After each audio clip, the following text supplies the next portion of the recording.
Yan ang aming kitchen. Kitchen.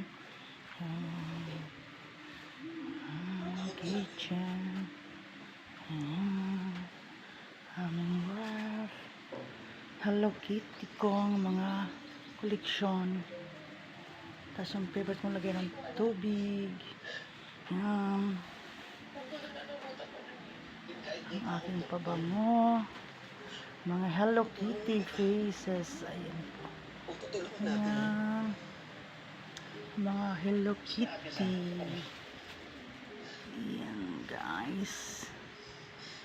Mga Hello Kitty guys. Fan ko na favorite. Ayan guys.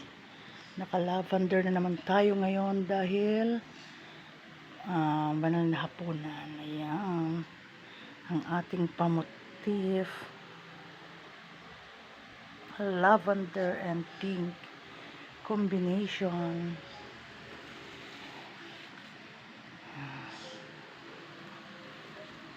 At ang ating bed, na-turn din ang ating pillows. Tapos yung favorite na Ranger na Dyna bed. Ayan siya guys. Ayan. Tapos yung ating favorite na mga stuffed toys. Ayan. Mga bisita ko po sila. And guys, thank you for watching my home. Bye-bye.